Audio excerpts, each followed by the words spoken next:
Hello and welcome to the Adulting is Easy podcast. This is your host, Lauren. Hope you guys are having a great month of May.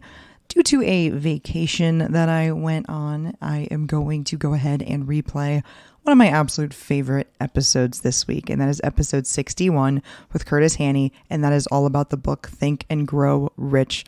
Had a really fun time with this one. Hope you guys enjoy it, and I'll be back next week. Thanks.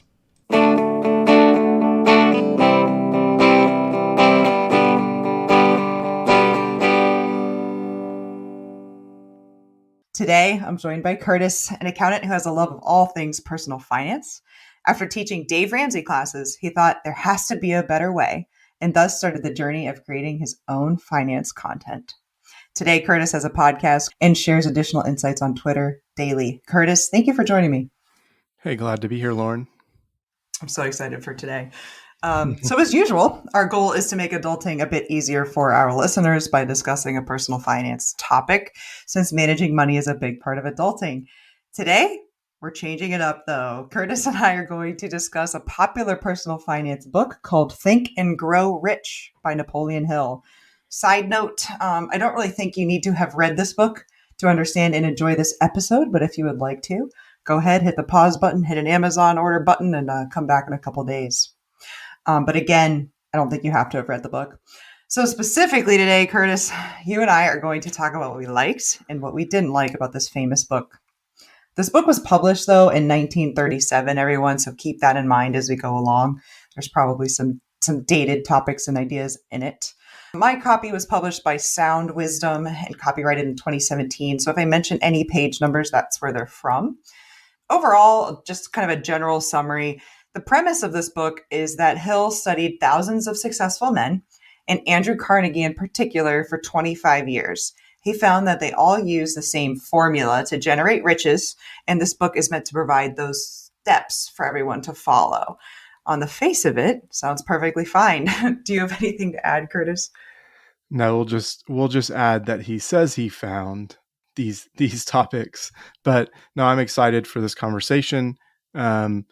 I'm worried I'll give too many points away if I go any further, but I'm a reader and I love reading, but I had a hard time reading this book because it is, so know that going in, that it's longer than you would think. It's more dense than you would think too. So, and more than it needs to be. And that's the thing too. I've read a lot of books too, more than most people. You're one of the only people I know, Kurtis, that has read more books than I have. I haven't done one a week for 5 years, so yeah, I'm behind. Well, let's start with kindness, shall we? And talk about what we liked. Okay, I'll go first. So we're going to talk about 3 positives and 3 not so positive things about this particular book. And we're going to start with positives. My number 1 was this idea that Hill has about making desire actionable. So it's kind of like you just can't want to sort of be rich or generate wealth. You have to truly, truly desire it and be willing to work for it. And he gives these 6 steps, which I think are fine. Number 1 is to decide exactly how much money you want. Number 2, determine what you intend to give to get that. 3, a date by which you want to possess the money. And then number 4 is to create a plan and start. So far, pretty general, right? How much money do you want? What are you going to do to get it? When are you going to get it by? Then you have to create this plan and actually get started. Seems simple, but not a lot of people ever get started. Number 5 is take those 4 steps and make them into a statement, and then read it out loud twice a day. Okay, that last part was a bit much for me, right? But yeah, generally, not bad, right? Take your desire and kind of make it this actionable thing. So that's my number 1, Kurtis. No, I think that was good. I think you could almost write a book just about that itself. But I thought, yeah, that was a good outline, and really people just need a plan in general because so many don't. But exactly. But yeah, my number 1 positive was this idea that he has throughout the book, and he talks about consistently, and it's just being persistent and just not giving up. And I think too often people quit before they get anywhere, and they just let themselves get down. And the story that he uses is he has a friend named Barnes who wanted to work with Thomas Edison, and he was singularly focused on wanting to create something with him, wanting to be a partner of Thomas Edison's. And so he talks and walks through the way that his friend went and did that. And he went and started in a job that he didn't necessarily want. He surrounded himself in the companies of Thomas Edison, and then eventually he got a chance. And I think it was a great story, a great display of someone who knew exactly what they wanted in their future, and he went after that. He, being Napoleon Hill, associates this with like his way of thinking, but really, in my view, like it was again just someone who was persistent about what they wanted. And so I think overall that broad message is great. You could get into some of the nitty gritty details of like, I mean, I don't know that this guy, his friend Barnes, was applying Napoleon Hill's framework to do this. But again, it was a great story of persistence. One of the things from the book that I liked, and this was like what Napoleon Hill said, he says, one of the most common causes of failure is the habit of quitting when one is overtaken by temporary defeat.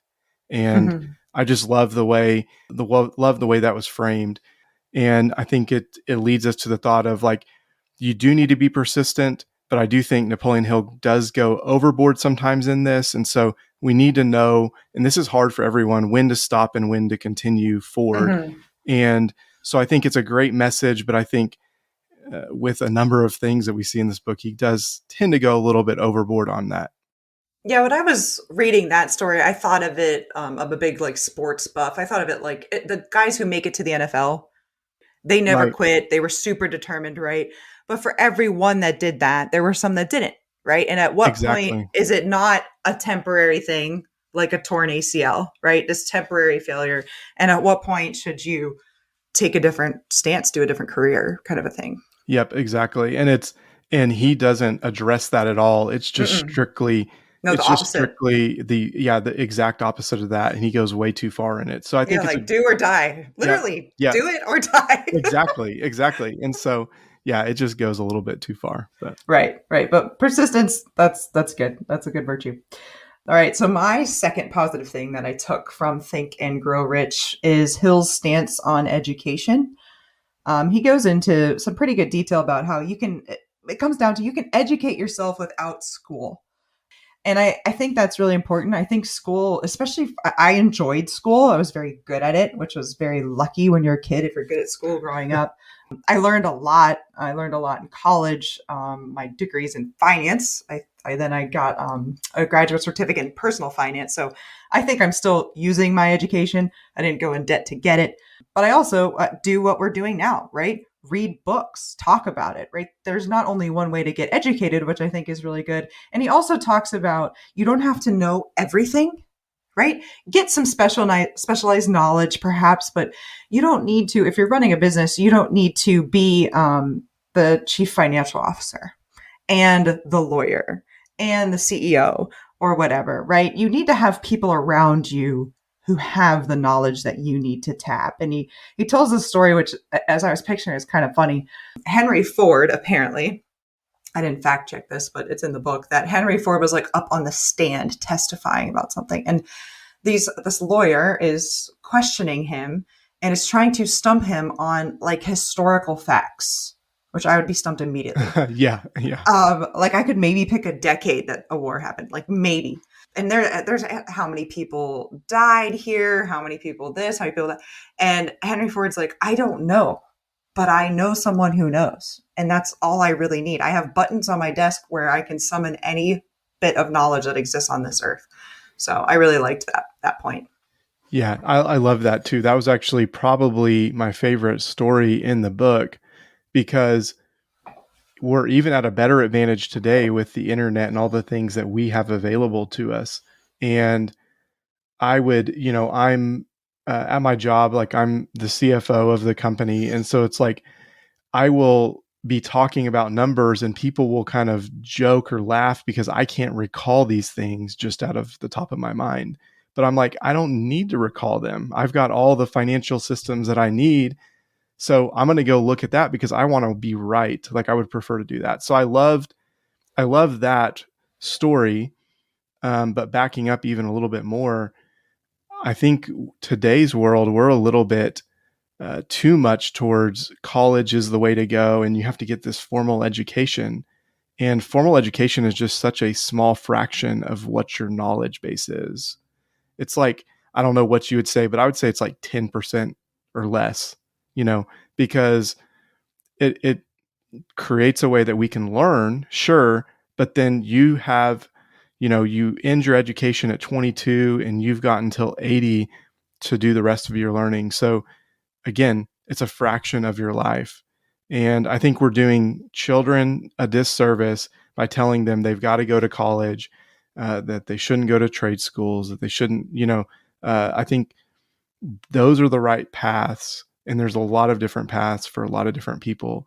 And we put such an emphasis on schooling and formal education that people get to the end of it and they think, oh, I'm done. And then they don't realize that they've got a whole lifetime of learning in front of them. That's when I started reading, if I'm being honest. Like before graduating college, it was like Harry Potter. And Yeah. since then, it's Yeah. been like the actual books where I'm actually learning, getting into my interests. But yeah, 10%, I think that's probably pretty close. So in this way, Hill was a little bit ahead of his time because going to college and getting a quote unquote good job after getting a college degree, that kind of heated up a long time after Yeah. after he wrote this book. Yeah, for sure. And I think that's a good takeaway to have. And I think the mindset of we're actually kind of pairs with yours. I'll go into my positive number 2, since it's kind of the Henry Ford story is kind of something that is an example of this. Is he surrounded himself with the right people, and he surrounded himself with people that knew.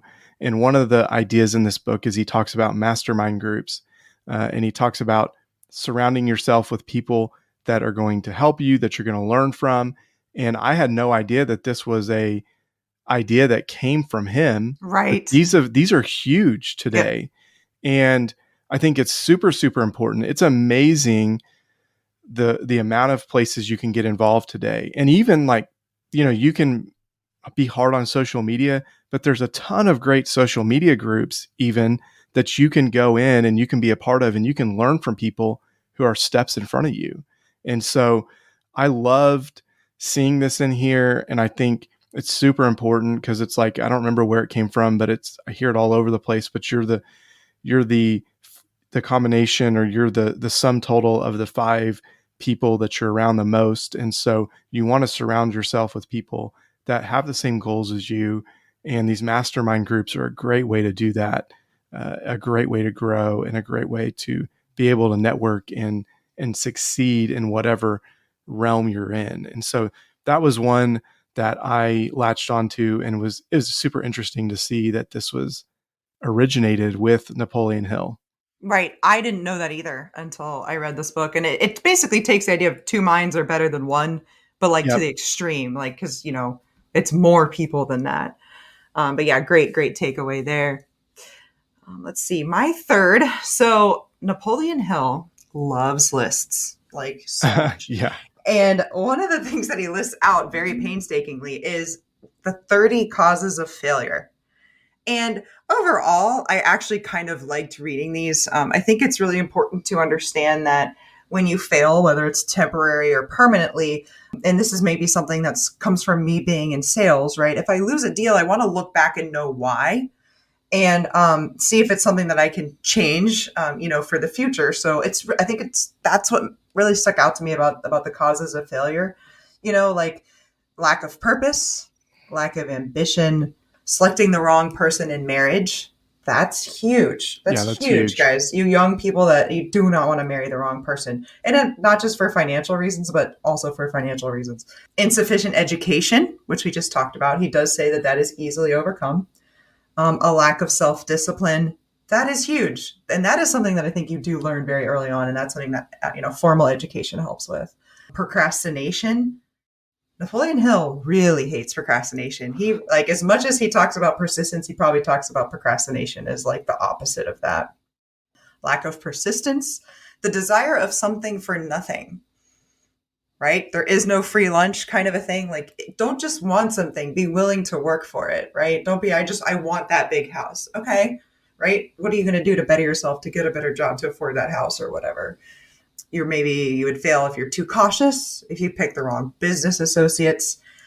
Indiscriminate spending was one of his causes of failure, which probably everybody on this podcast can see how that can lead to failure and is trying to keep that from happening to themselves.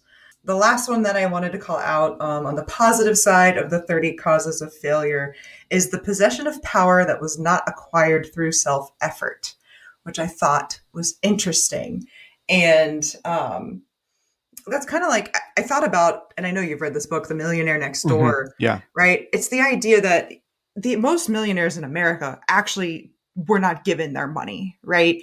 And there's this passage in there where it talks about the kids, right, of millionaires, that the ones that get more financial help have less net worth than the ones who don't get financial help from their parents. And I was just thinking, right, so that's a kind of that contributes to apparently causing failure. Yeah, that's interesting. That actually plays into some of the other 30 reasons for failure, 30 causes for failure, because it's like that produces a lack of ambition, Right. potentially lack of purpose, like self-discipline. There's no reason to have self-discipline if you're not having to achieve yourself.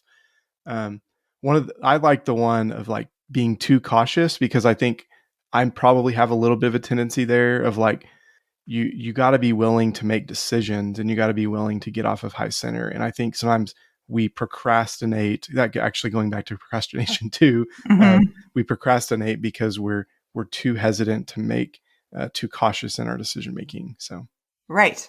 But one of the weird causes of failure, I've noted some of those too. Guessing instead of thinking. That's like that one I read, and I was thinking, he says almost literally, most people are too indifferent or lazy to acquire necessary facts. And I was thinking, you know what? I think that would lead to procrastination. Yeah. Sometimes, and a lot in life, you have to make decisions with less than perfect information. Yeah, I guess it depends on what you're defining as guessing, because Right. it's like everything is a guess in the long run, because we don't have all the information that we need. So you have to be able to make decisions with imperfect information. And anyways, that's an interesting, that could be a whole interesting sidebar to dig into, because it's like we kind of are guessing at everything. So. Right. So, and he said, I guess maybe if just people don't look up facts, which if that's the case, he was very ahead of his time in that way too. Let's see, other weird causes of failure. I thought unfavorable hereditary background. So if you have bad genes, he said, there's nothing you can do with a deficiency of brain power. Yeah. Ouch, Napoleon. Unfavorable environmental influences during childhood. Literally, that will make you have criminal tendencies. Well, actually, so I'm going to interrupt here, because this is interesting.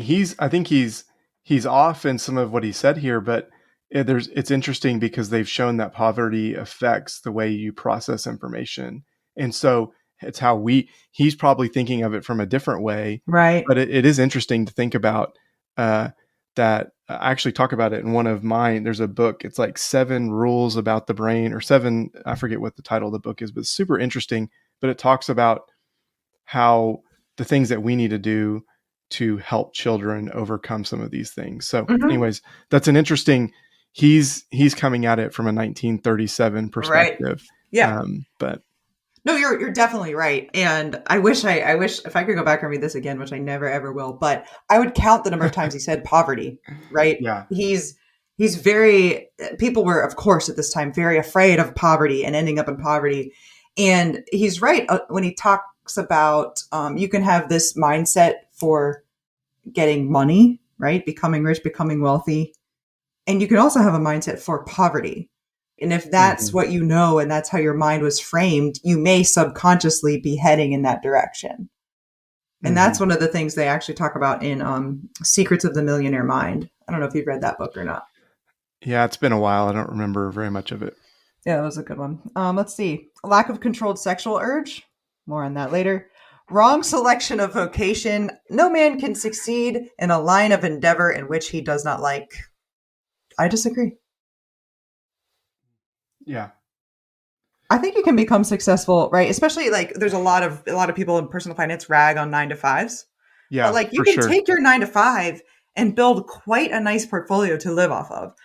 Well, I was going to say, and like this idea that you don't like something like it's a horrible self-belief. You can like anything if you have an Mm, interest in learning. Um, right. now, if it's a toxic environment, then get out of the toxic environment. But any vocation can be interesting if you've got a curiosity about yourself. Like, I don't know, that's a negative belief that you're going to be in the wrong vocation, and that probably goes a little bit to one of the other ones I had as a negative. We can talk about later. So Well, I have two more weird ones. So just to summarize, this is my third positive that I'm taking from the book. I talked about the 30 causes of failure that really resonated with me. Now I'm talking about the ones that really, really don't. And I have two left there. One is intentional dishonesty. And I wrote in my notes, is there any other kind? yeah. That's just dishonesty. And I think my favorite one was just negative personality. Like if you just are bad at interacting with people, Yeah. you're gonna Who gets fail. to decide what a negative I personality know. is? That's why I laughed. I was like, maybe that's me. I can be so blunt sometimes. Maybe it's me. Well, that's a good thing to put in your book for him, because if you're disagreeing with his book, you can just be like, well, just a negative personality. Right. True. That's probably me. Yep. That was Sorry, that was Napoleon. probably super advanced thinking on his part there. There you go. There. I think you're giving him too much credit, but maybe. All right. What's your third positive then, Kurtis? My third positive is he talks about knowing your strengths and weaknesses. And I think this is something that and I think he kind of contradicts this a little bit. So I'm not going to give him too much credit on this, because he then talks about like whatever your desires are, just go after it. And just like, and it's like, but if it's your weakness, then like you're not going to succeed. Like it doesn't matter how much you desire. Like, anyways, Yeah. that's a whole nother rabbit hole that I don't think we're even really going to touch here. Because, anyways, you could have a whole discussion on that, the mindset piece of that. But it's just super important. He talks about very specific goals. Specific goals are super important to succeeding because it helps us frame everything out. And that we just need to be self-aware, because it's like if we're unable to acknowledge our weaknesses, we're never able to admit that we're wrong. If we're never able to admit that we're wrong, like we're just never going to improve. That's Mm-hmm. like the first step to improvement. And then the other piece is like just, and this may be just my personal, but it's like when you're unwilling to admit your weaknesses, you're going to be more likely to make excuses about why you failed at something versus accepting that this is just not something that you're great at. So that was a positive. I liked that section, but again, it goes back to I think he oversold it. So it kind of goes back to my first point of him overselling the persistence. I think he oversold. He says strengths and weaknesses, but he's oversold in other areas of just going after whatever you desire. And if that's in your weakness, then I don't know that's going to be too helpful. Right. Right. And you literally should work on it until you die. So Yeah. yeah, and it's something about strengths and weaknesses too. Recently, I have liked the thinking that maybe you're weak in some areas, but find people who can compensate for those weaknesses, right? Maybe in Yeah. this case, put them in your mastermind group Hmm. and then make your strengths stronger. I think when we were kids, there was this idea of, all right, let's look at your strengths and weaknesses and let's try to get rid of your weaknesses. Yeah. And so I kind of like the idea. I mean, don't have a negative personality, obviously, right? But, um, right, I like the idea of keeping people around you who compensate for those weaknesses a little better. Yeah. I think that's a good point. All right. Okay, got those out of the way. So, if it isn't obvious already, Kurtis and I don't share the popular opinion about this book that it is a must read personal finance book. We really didn't like it at all when we read it initially. And poor Kurtis, I made him read it again. But before we dive into specific content we don't like, I just wanted to talk about like some kind of global issues I have with the book. It's almost comical the sheer number of times Napoleon Hill asks you to reread either the book, a chapter, a passage, or a sentence. I mean, you would literally never stop reading this book if you. He's like, "Oh yeah, okay, come back and read this chapter every 2 weeks." It's just, Yeah. I mean, it'll be like you'll read a sentence and it'll be like, "Now go back and read that sentence 4 more times." Yeah. Constantly, it's always which to me is just, it's super egotistical. I think is why that bothered me. Maybe that's why we didn't like the book, is we didn't follow his instructions. Maybe if we would have just followed his instructions more closely, we would have loved it. So Yeah, but see why I think it's egotistical, Kurtis, is because no, it is. you read 52 books a year, and he wants you to read one. Yeah. You Yeah. know. Yeah. For sure. For sure. The next thing is just like sexism, which is probably just a product of the 1930s, but he's very clear that what he studied men, and he says in a couple places this is for men or women, but he never once gives a story of a woman. Basically, I mean, there were a couple of like just like an opera singer, maybe like a writer. So I think he kind of like tried, but in a very weak way, to bring strong females into this, and he never once mentions, like it's all the pronouns are like he. If someone wants to become wealthy, he must whatever, and so Yeah. that bothered I me. don't think they knew about pronouns back here, but maybe let's give them the benefit of the doubt. Maybe women didn't exist in 1937. Maybe it was after 1937 Yeah, you women might be came to right. be. You might be right. So That might we need be to it. maybe do our research on that. I'll have to ask Check my on that. grandma. Yeah. Oh no, she was born in the 30s. Let's Oh see. shoot. So Dang. debunked. So length. We've talked about this. It is freaking too long. Most books, I don't know if you found this, Kurtz. I find most books are like just under 300 pages long. Mm-hmm. This is almost 400, and it's very repetitive. Very repetitive. I'm like, oh my gosh. And then also, he does this thing, which I absolutely can't stand, is all of the capitalized words. Yeah. Yeah. I don't know what that's about. That's painful. It makes me read it that way. Mm-hmm. Like, here, let me just open the book here. It may be converted into power by organizing it into definite plans and by expressing those plans in terms of action. Like, that's how I read it. It's like a very violent way to read. Yes. Yeah, for sure. So, Yeah. Maybe they didn't, maybe that was his only way to do it. But yeah, I don't know how many pages it is because mine was on an ebook. okay. But I really think if you took out the repetitive things that he repeated, like I think it would be, you could take out a third of the pages, and that may be a little bit conservative, but yeah, I think you could cut 100 pages. Yeah, for sure. Yeah. So I'll come to your defense. I agreed to this because I didn't remember it was 400 pages, and if I would have remembered it was that long, I probably wouldn't agree to do it. So I was a sucker here too, of thinking, oh yeah, this is easy. So. Well, I'm enjoying this conversation though, and I'm glad I have somebody to share my misery with, because everyone that I've ever asked about this book has freaking loved it. Yeah. So those are my kind of global issues with it. But since I started with positives, why don't you start with our negatives? Okay, sounds good. So this is where the gloves come off, I guess, a little bit. Again, this is my opinion. Mm-hmm. This is, whatever you say is your opinion. So don't hate us too much. But my biggest problem from the very beginning with this book is you get in and it's like very early on, he says that he spent 25 years researching and he analyzed more than 25,000 people. That is 1,000 people a year. That's more than 2 people a day.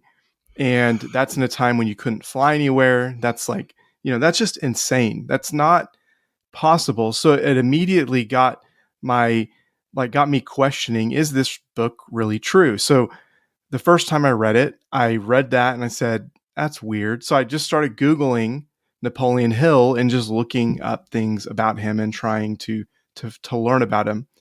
And in that, it immediately kind of confirmed some of my suspicions, some of my fears that I was seeing when I was reading this, in that before he wrote this book, he did not have really any success. He had just really shady kind of things that he did, embarrassing failures. Like there's a book, or not a book, there's an article on the website Gizmodo that kind of goes into some of these things, but he just had a really sketchy background and had just a lot of like outright fraud, just complete fraud in his background. And then you add to that there's a big time question out there that he even, it's centered around the fact that Andrew Carnegie, that he learned this and he was recording this for Andrew Carnegie, but he did not talk about this at all until after Andrew Carnegie died, which did not give Carnegie a chance to reply or acknowledge this. And a biographer of Carnegie said that there's no record that the two men met. So we don't know if the men met or not. Maybe they met, but no matter what happened, if Napoleon Hill had as close a relationship to Carnegie as he acts like, or he talks about in this book, there would be record of the meeting. So maybe he learned from him. Maybe he learned from these people from afar.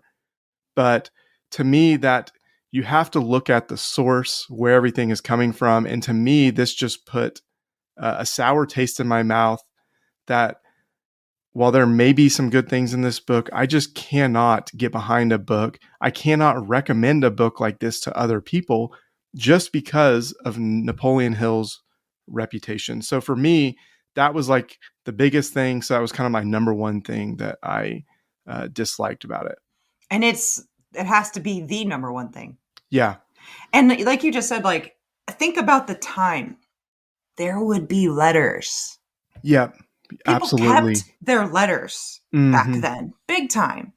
So there would have been, if they have as close of a relationship, and Hill talks about literal conversations with like text and like dialogue that he had with Andrew Carnegie. Yeah. So it's pretty scandalous if he straight made that up. And you're right. Yeah. I'm not great with like the magnitude of numbers. I'm like, okay, yeah, a number. 25,000 people in 25 years. That is insane. You can, and maybe it's the word study, right? Maybe did he like read about, like, did he read that many names? Like, yeah. What are we talking about when we're saying that? Like, one person could not have done that, especially with the access to information or inaccess to information that they had in the 1930s. Like, if you're having to work every day, and I think it was 2.7 people that you'd have to study, even if you didn't meet them, even if you were just reading about them, can you read about two to three people's lives a day for 25 years straight? No, you can't. And 2 to 3 people, even if you take all of your waking hours, say you get 16 hours a day for 25 years that you did this, you're 3 people, you're spending less than 5 hours of research. Maybe in today's internet world that would work, but I guarantee that didn't work for Napoleon Hill. So it's just bogus from that perspective. And anyways, I could get on a rant about that, because it's just extremely frustrating that it's okay. Like, okay, if you want to tell a story, tell us you're telling a story, and we can still learn from afar from people. But you're framing this as you knew these people, these are your interactions, these are your things, and it just can't be true. Can't be. Not possible. No. I mean, we just picked out a few things, each of us, even though we don't like this book. Our opinion is that we don't like this book. So we just picked some stuff out. If he just told us it was a story, that would probably make that all better. All right. I've been dreading this since we said we were going to do it. Number one. This is the doozy I'm looking forward to. Okay. I dislike all of chapter 11. And it's about sex transmutation. Okay? Which, in case you were wondering, because I was, means switching the mind from thoughts of physical expression to thoughts of some other nature. Okay? So if you can read this chapter without, especially as a female, without feeling physically ill, I don't know how. I mean, it's disgusting. And this goes back to what I was saying about like the pure like sexism of it. This is about men, right? This chapter is about how you basically If a man takes his sexual emotions and gives them an outlet in the form of creative effort, he will become a genius. Like what? But I'm sure that's only men too, right? Yes, Not, it says man. yeah. It says man. I have many quotes. I'm going to keep going. So, all successful men are quote unquote highly sexed. Page 273. Highly sexed. Now, Kurtis, if you're reading for 5 hours a day about a person for 25 years and you're studying 25,000 people, where are you reading about how highly sexed all these people are? Yeah, that's a great question. I mean, that's my thought. He says all geniuses had great sex drives. I don't know. I don't know how you would know that. I don't, well, and here's the deal. Like, you hear about all these scandals with famous people and you hear about all these things. So it's like, okay, maybe that was going on in his day. And so he took this to mean these things. But he's saying the way that you become genius and you become at the top is by switching your mind away from those things. But then he sits there and sells you on how high all these guys' sex drives were because of all their actions of acting on that. That doesn't, like, logically, that's just that doesn't make any sense. No, if they were taking their sex drive and turning it into creative effort, you wouldn't have the high sex drive, right? Yeah. Okay. So men seldom succeed before 40 because they're too busy sowing their wild oats. I'm paraphrasing, but he basically says that exact same thing. So guys, if you could just keep it in your pants, you would all be geniuses before 40 and not after. I have a counterpoint to that one. Is the thing called compounding, and it's a thing called time. Right. Exactly. Like, that's a thing. Like, I know so much more now in my 30s than I did in my 20s. And I was just thinking about this the other day. Like, my husband and I were talking about what, if we look 5 years back, so we've been together for 6 years now, how far we've come. Yeah. In 5 years. And I know so much more sitting here now in fall of 2021 than I knew in the spring of 2020, because we took on this real estate endeavor, which was buying 120-year-old property and renovating it. I have learned so much about real estate and about myself and about my relationship. And it's incredible. So exactly. Of course, yes, of course. Well, of course you are successful when you're older. Yeah. And just like it was less than a month ago, I was rereading a book that I had read years and years ago. And I realized that one of the things that I'd taken and internalized was from that book. And I didn't even realize it. Like, you are learning things all the time that are adding on your previous knowledge. And that had become a baseline belief, but I had no idea where it came from. I thought it was just me being brilliant, right? And then it turned out it was this book that I'd read, about 15 years ago or something. And so anyways, yeah, we're a little off track on that, but it's just crazy that's even written in there. I knew when you and I talked about this book that I was going to attack this chapter. So let's see. Successful salespeople are successful because they're communicating their sex energy. And I was like, I hope my husband doesn't read that, because I'm in sales and I'm good at it. Yeah. So great. Just great. It's not because I've read a ton of sales books or worked really hard. Let's see. Oh, I have a quote here. Most hardened criminals can be reformed through the influence of a woman's love. Page 282. Yeah. Let's see the statistics behind that, where he got that from, right? Yeah, maybe death row. I bet they're like, hey, listen, to get some women up in here, I'll get better. Like, come on. Let's see. Oh God, this is the worst one. I'm getting heated. Women make or break men based on their understanding of love, sex, and romance. And if they don't have this understanding of love, sex, and romance, women are, quote unquote, permitting men to lose interest in them. A little bit scary, but that you see, and up until recently have seen a lot of that mentality still holding true. But right. Let's not blame boys will be boys, right? Let's not blame them for stepping out on their wives. Although I am going to give him credit. Where are my notes here from this chapter? He does say many men deteriorate after putting aside their first wife. I was like, okay. I guess you're right. Let's see. Only a couple more here. Men are easily managed by the woman of their choice, and it's okay that men won't admit this because women know that is a manly trait. Yeah, I don't even know what that means. Like, No man will admit that he is influenced by his wife. yeah. Like, come on, Napoleon. Ugh. I wonder what his wife thinks of this chapter. Men are only complete with the modifying influence of women. Yeah, and I don't know what that means either, I because like.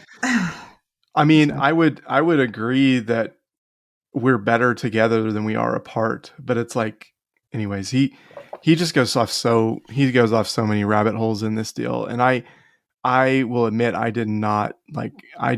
It's too much, and I just kind of, it's one of those things where I started and I'm just like, oh gosh, no. Like No, I knew I was doing this I chapter. just start I skimming. read every word. I Oh read every word gosh. because I'm like, oh God, this is awful. And my husband was like, he's like, I saw your notes for that book. I'm like, oh yeah. He's like, the word sex was on there a lot. I was like, yeah. And I explained it to him. Oh my gosh. So, but I add that one, men are only complete without the modifying influence of women. It's probably about the only like semi derogatory thing he says about men. Hmm. But this whole chapter, and this is something that like the premise of this book, which as much as this guy likes lists, it's not laid out very well, but it's like the 13 steps to riches. So this is like a step or something, Yeah. right? That you need to hit the sex transmutation step. And it's all totally about men. It's totally about men. So if there was any question along the way that men or women could use this formula that 25,000 people have used to get rich, supposedly, a woman really couldn't because it's basically you have to be a man, and in order to become this genius who gets riches, you have to be highly sexed and be channeling your sex drive at the same time. Be highly sexed, but also be translating your sex drive into other creative Yeah. endeavors. Well, it's so count like his main point is so counter to some of his sub points, and it just doesn't make any sense. I've actually seen some people rather recently kind of talk about this concept. It just kind of blows my mind that this concept is still around. Like, there's definitely a thing like you need to control your thoughts, but it's like, I don't know. This is just completely off the rails for me. So it's hard to follow this one up. So thanks for going with that one Sorry, first. I went with number. I went with my number one. Number one. I was like, Yeah. I'm just doing it. And until this point, again, this is chapter 11. I don't know how many chapters are, like 15, I think. I was Mhm. like, when I read this the first time, I was like, kind of with him. Like, I've got this book has been recommended to me so many times. I was like, okay, here we go. Da, da, da. And then I saw this. I was like, oh my God, no, I'm done. I'm done. He lost me. Yeah. So, all right, we ready to move on to my Yes, second I'm sorry. I'm dislike? done. I'm done with that rant.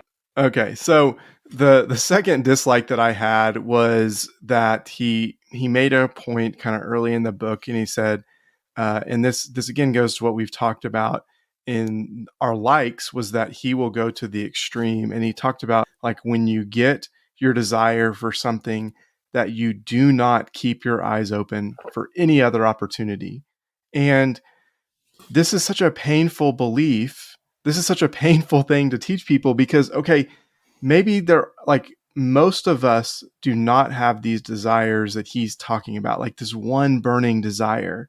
And it's a horrible thing to teach people, because then if they don't have the burning desire, they think something is wrong with them. Like, they're like, what is wrong? Like, why am I not Right. good? Like, what? Like, you are driving people into the ground if they don't have that one burning belief, and you're beating them over the head, with that concept. And I can look in my own life and look at times where if I had my eyes shut, I would have missed great opportunities. Like, my very first job, well, not my very first one, my first kind of job that I was excited about out of college, I worked at the corporate offices for Love's Travel Stops, and it's like a growing company, and it was had a lot of opportunities, and I just knew like I wanted to climb that ladder. I wanted to be there for a long time, and someone that I knew but wasn't real close with just randomly messaged me and say, "Hey, would you be interested in having a conversation?" And there was part of me that just wanted to say no. But if I had Mm-hmm. said no, like, I would have missed out on everything that's happened since then, and I guarantee you I wouldn't be at the same place. And it's all because I just kept my eyes open and was willing to have conversations. That's so big. One of the like I've read the book. I don't know if you've read it, Lauren. It's called the book Essentialism. Greg McCune, and one of the things he talks about there is you want to focus on like what's essential to you. But part of that process is a little bit counterintuitive. Is you want to take in as many options as you can, and that's what saying no allows you to do. It allows you to take in all those options so that you can find the optimal path. If Yeah. you I have mean, this, yeah, go ahead. what was his example, right? Like it was like an army landed on the shore and the guy burnt the ships. So they had to succeed Yeah, because they right. couldn't go back. Right, exactly. Yeah. If my commander did that, I would shoot him. I mean, probably not because then he would just kill me. But what?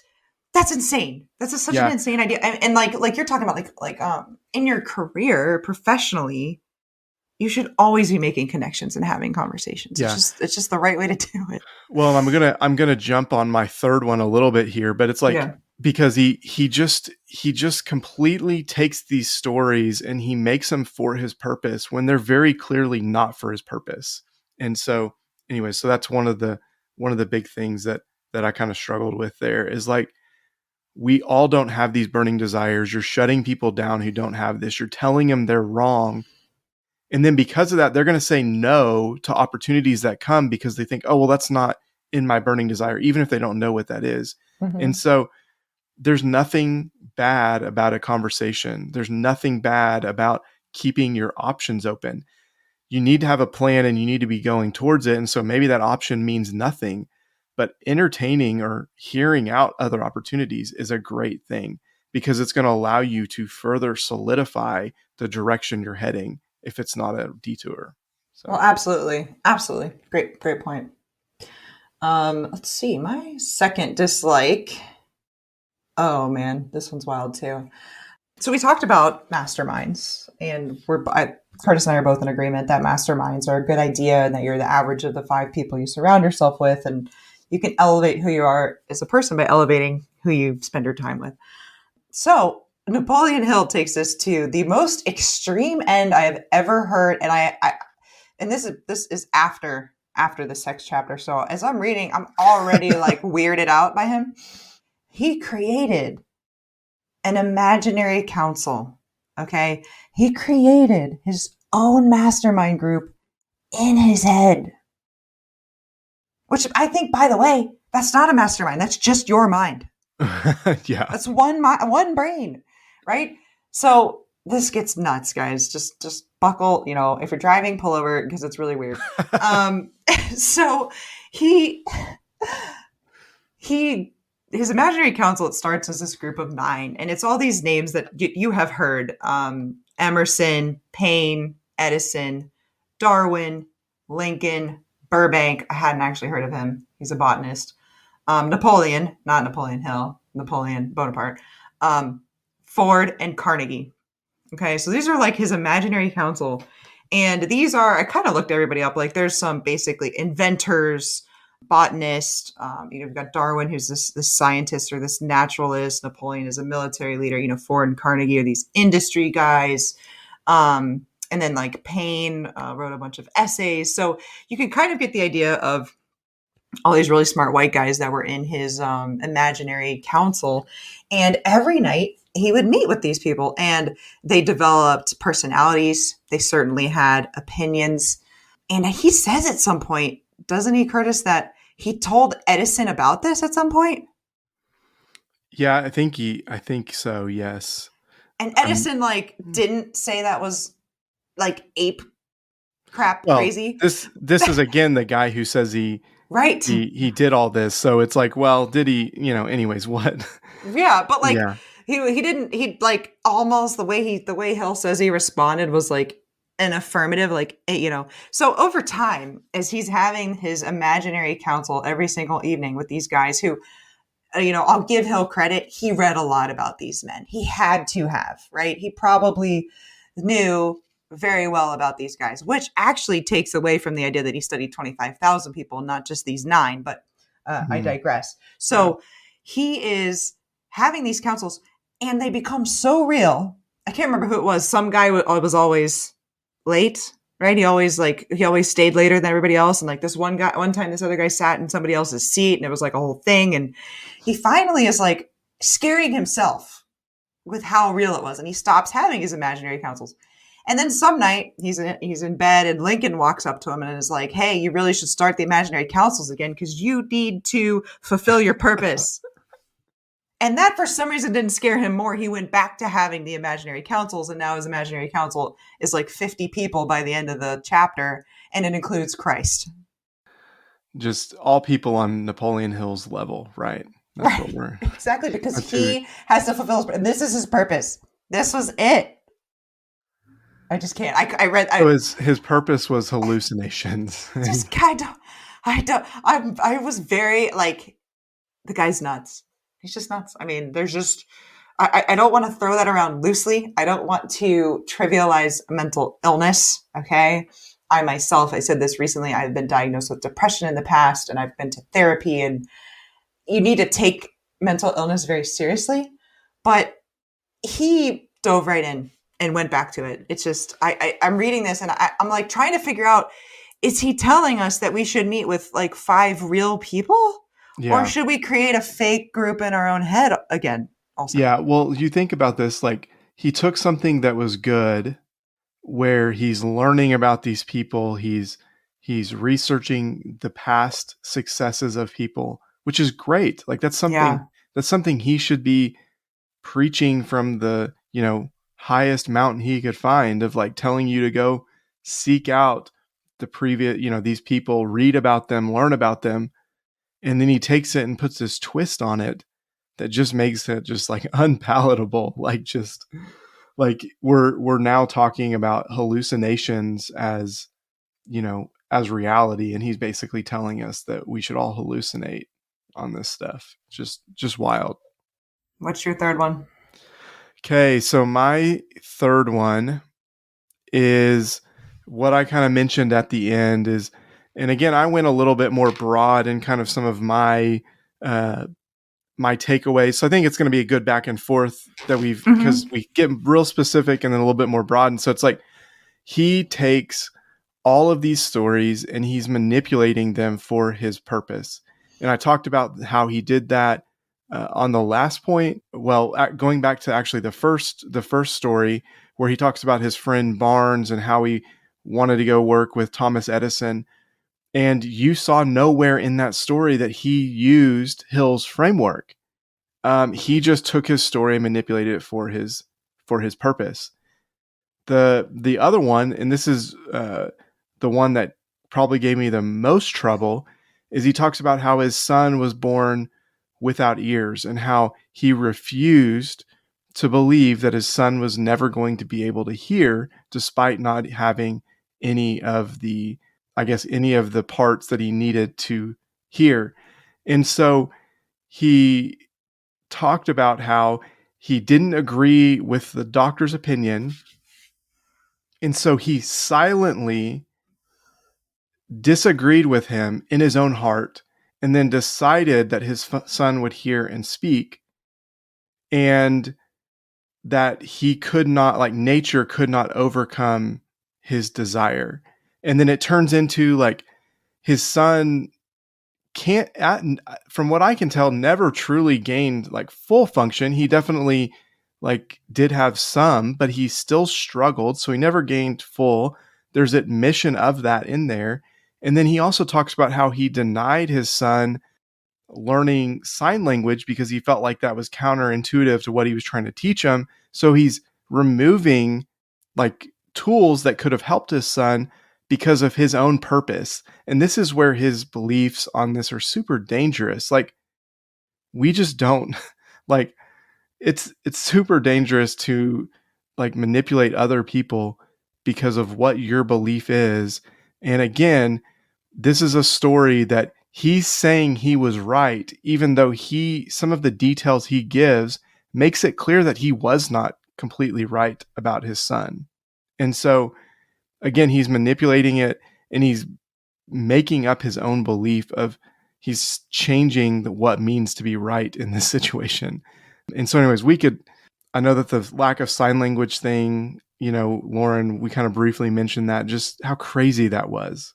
Yeah, just this idea, that whole story broke my heart. And you're supposed to be siding with him. Like, heck yeah, you were the dad, you had this plan for your son. Um, you made him one of the most determined people in the world. He took this negative of not having ears or, the hearing equipment or whatever parts in his mind, in his head, right? He took that, and instead of that being a disability, it became an asset because he was like very hardworking and whatever.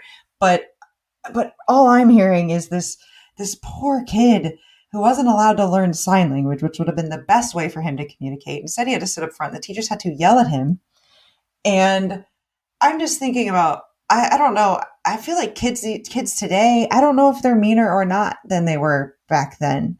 I feel like in some ways kids are a little more aware of that sticks and stones can break my bones, but words can never hurt me was a bunch of crap. Words are very painful.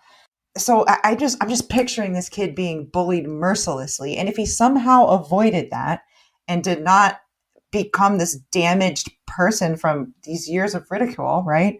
How the story ends is a hearing aid is invented that works for his situation, whatever it is, right? Mm-hmm. And he puts the hearing aid on and then he can hear, and then he goes and works for the hearing aid company. So it sounds, if it's true, it sounds like there's a happy ending. But I almost thought of that, like I said about NFL players, right? Just because there was a happy ending and, the son made it to quote unquote, like the NFL, he ended up being able to hear, like, what about, that could have gone a lot of different directions. Well, he could have ended up not doing that, not being this successful person, if he was, if it's even true. Yeah. Well, and that's the other piece here is then Napoleon Hill, he had nothing to do with the hearing aid company.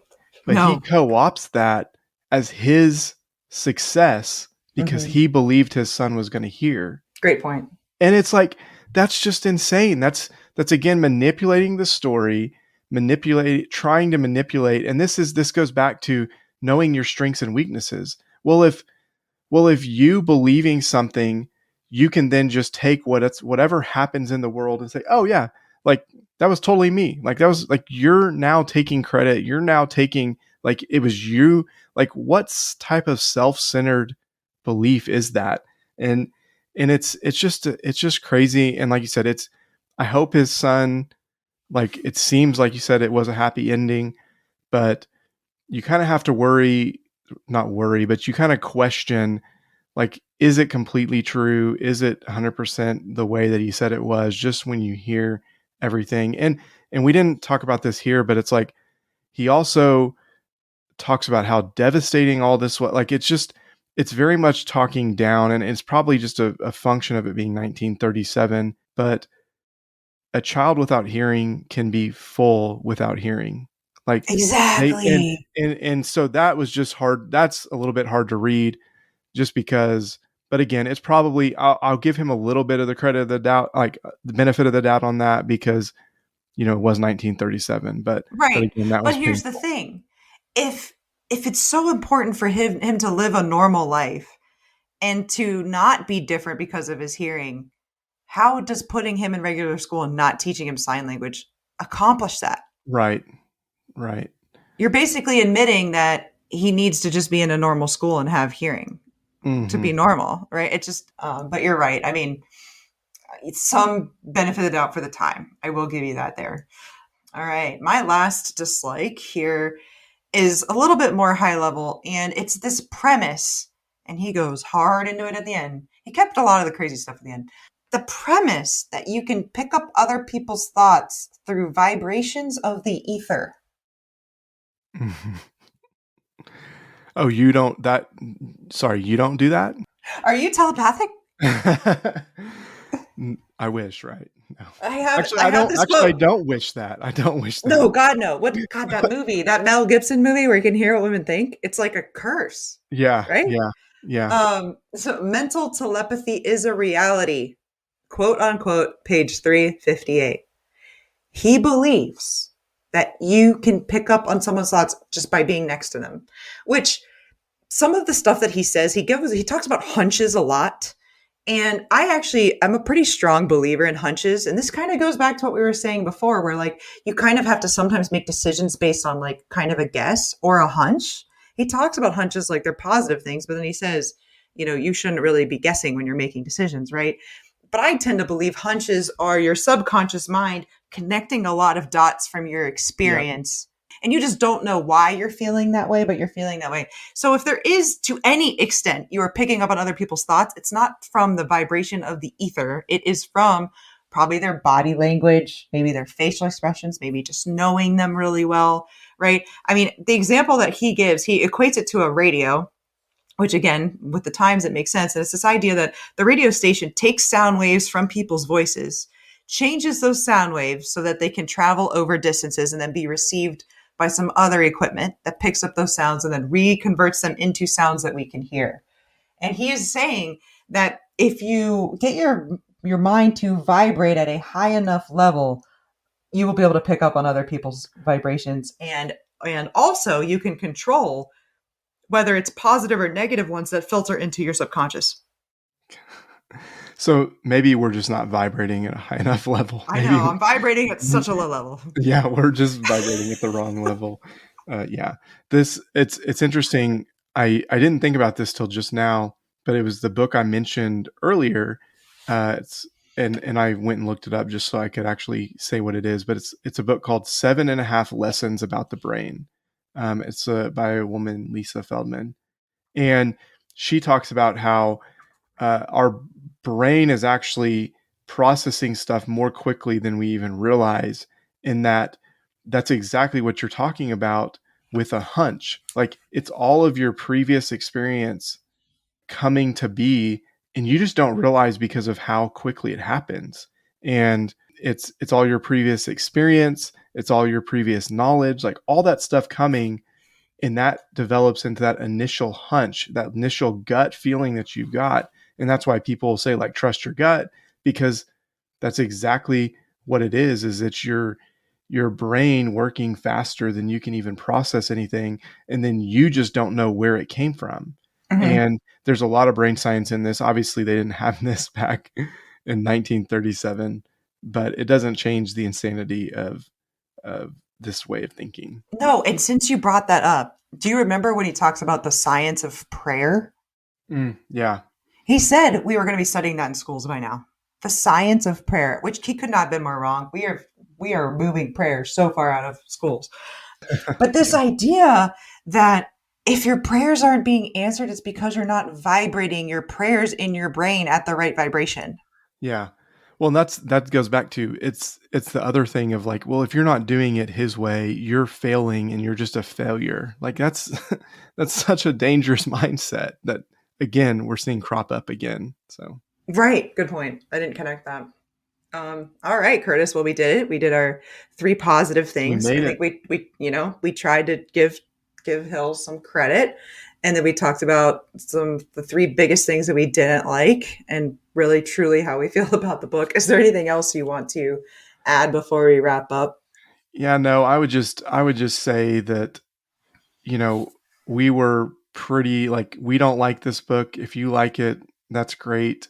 My problem is like I just can't, to me this book kind of creates followers. It creates people that fall like, and that's what Napoleon Hill's desire was here. Is he was wanting to be this self-help guru, and so he wanted to create followers, and you just don't see like truly balanced thinking. It's all super extreme, Mm-hmm. and when those things get misconstrued, it's super dangerous. And so that's why like I will never, like, one, I don't like it, but even like some of the base points, like if you go in and you take out all the junk, some of the base points are really good, but they're hard to see through all of the stuff that he goes into, in my view.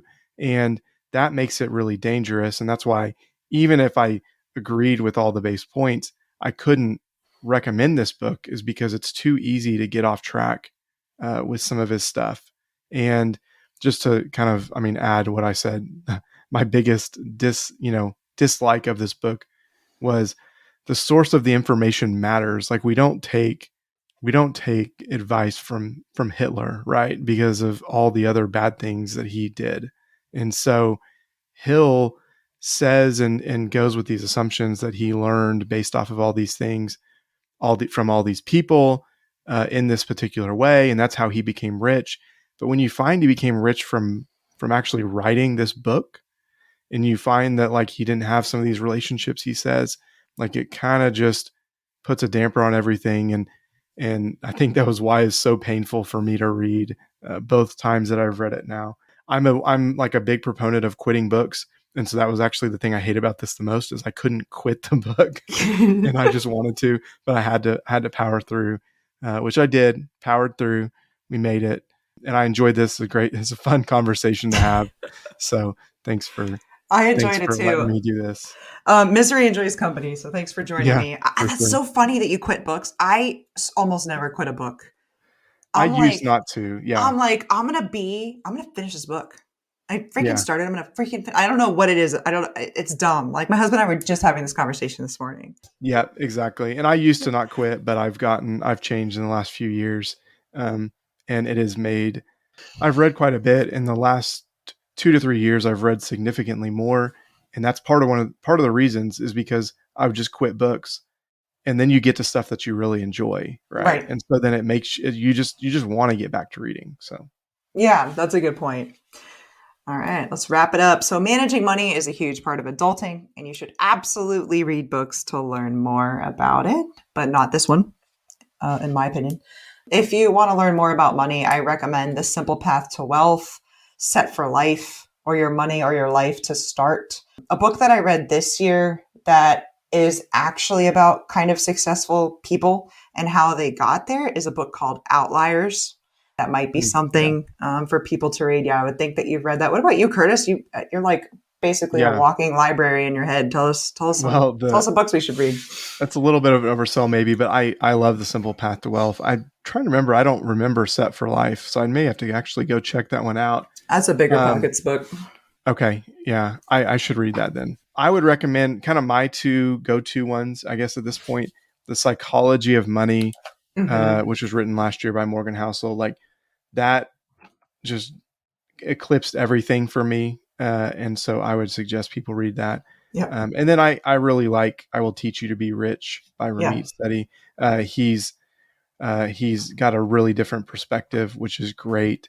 And he has a lot of different mindset things that are going to be different from traditional stuff, but I think are all great. And so I loved, those are kind of my two top books at the moment. But Simple Path for Wealth too, like that's one of my favorites of all time. Absolutely. I think I Will Teach You to Be Rich and The Simple Path to Wealth kind of have actually very similar, like you kind of walk away with very similar ideas, right? How to make investing simple. Ramit he's so the opposite of boring in the way that he writes. Yeah, absolutely. And then I'll put the 7.5 lessons about the brain and essentialism. I'll put those in the notes as well. And then we'll see if we can find that article about Napoleon Hill that you mentioned and put that in the notes. So Kurtis, how can people get in touch with you? Yeah, if you're looking to get in touch with me, you can just go to delveintomoney.com, or I mentioned in my bio, I'm on Twitter all the time. So if you're on Twitter, DM me there, message me there. Love to connect with people. Yeah, so, and again, thank you, Lauren, for doing this. This was a lot of fun. I've not gotten to, I don't think either of us have talked about a book in a negative light before. So it's kind of fun to go that direction, a new, unique way to go about it. So. Yeah, it was fun. And thanks for sticking with me. You guys can find me on Twitter at Adulting is Easy. I'm also on Facebook at that same name. You can email me at realadultingiseasy@gmail.com and show support at patreon.com/adultingiseasy. Thanks everybody for listening. Hopefully we've made adulting a little easier for you.